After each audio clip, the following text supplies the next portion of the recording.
If there were chariots found in the Red Sea, it would probably have something to do with the crossing of the sea. We know that this incident occurred in the Red Sea. We can be confident that there is probably some evidence left behind there. And if this is the site of the crossing, we would expect to find physical remains of the Egyptian army on the seabed.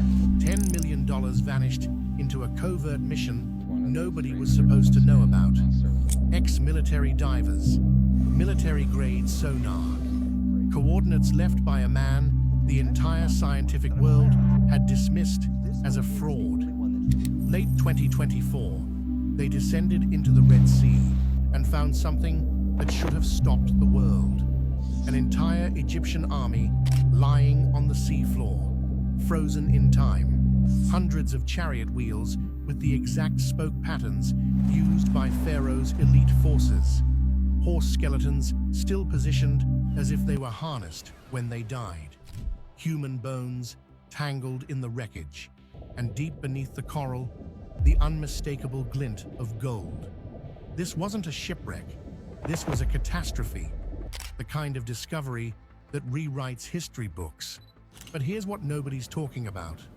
When the findings were quietly shared with the world's top Egyptologists, they didn't celebrate, they didn't debate, they went completely silent. And when the team compared their high-definition sonar maps to documentation from 40 years ago, they saw something that made their blood run cold. Large sections of the debris field were gone, not eroded, gone, with drag marks on the seafloor where heavy objects had been pulled away. The evidence is vanishing, and someone doesn't want you to know what's down there. Here's what you need to understand about this expedition. This was not some university-funded research project that would end up buried in an academic journal nobody reads.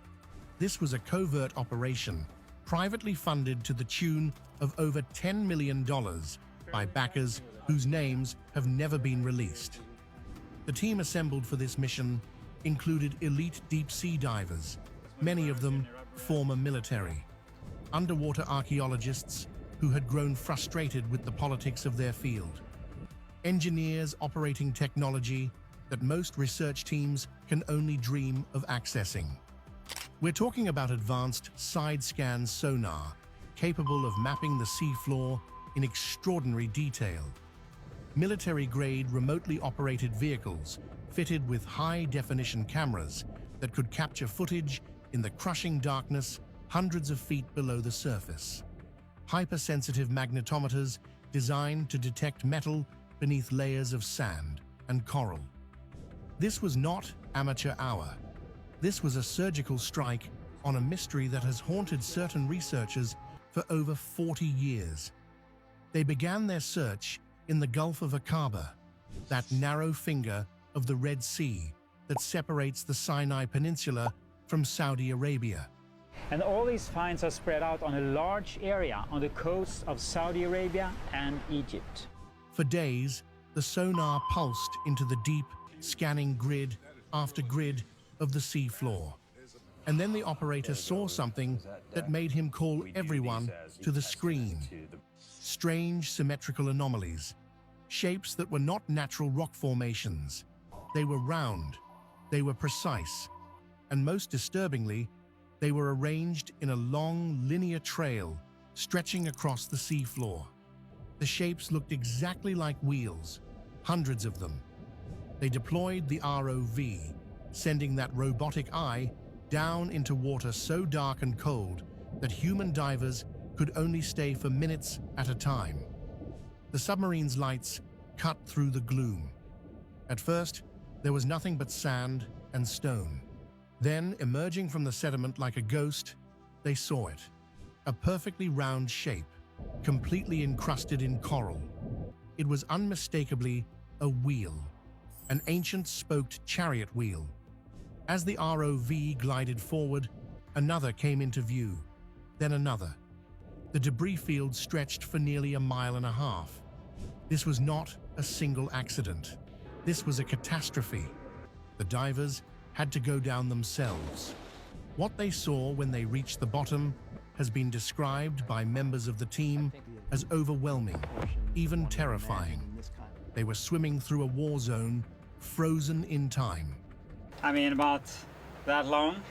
Standing us in front of me, we cannot communicate in a way. The seafloor was littered with the remains of what appeared to be a fleeing or perhaps charging army. They documented wheels with 4 spokes, 6 spokes, and 8 spokes.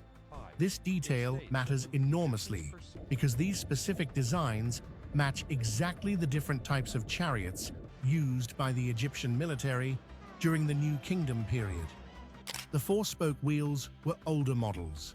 The 6- and 8-spoke designs were the advanced, high-tech stable platforms used by elite warriors and royalty.